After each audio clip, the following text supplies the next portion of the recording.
So another consultant I know was flown overseas to advise a group of senior technical leaders.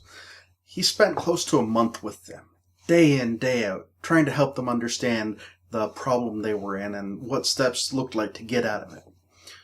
For all of his expertise and experience, he couldn't get the decision makers to listen to him. At the end of it, he left tired and frustrated, and the customer was exactly where they were when they started. They had no interest in moving forward. This is a leadership fail. Don't be that person. I'm Andrew from Threshold Learning, and I excel at helping new leaders become great leaders, going from being frustrated and stressed, overworked, to becoming confident in their own knowledge and skills. How do I do this? It's easy. I was in your chair. I've made each and every one of these mistakes, some of them more than once, during my own leadership journey. I've learned these things the hard way, and I've used that knowledge to help hundreds of people just like you. So, how is this a leadership failure, especially when the decision makers don't listen?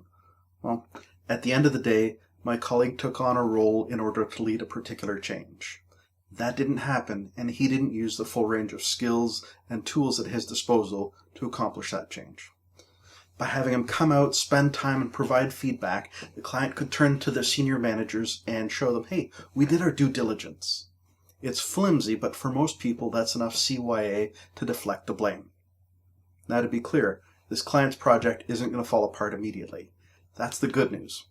The bad news is it's not going to be too long before they understand what my colleague was really warning them about.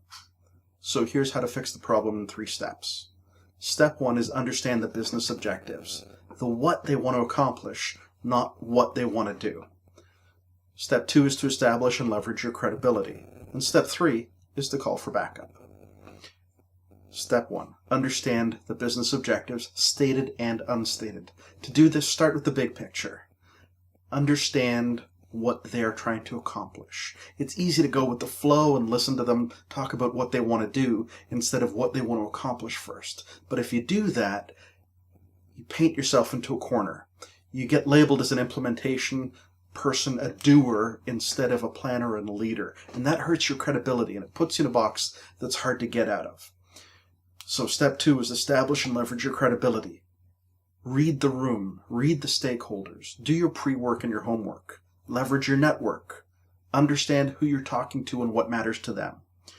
And then the second part of that is to be able to speak intelligently to the business objectives. Connect that to your previous work and experiences.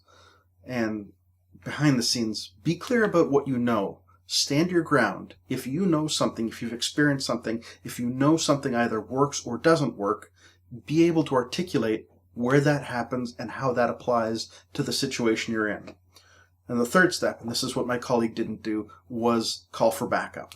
Because sometimes you won't have the credibility, and you don't have the credibility you need in time.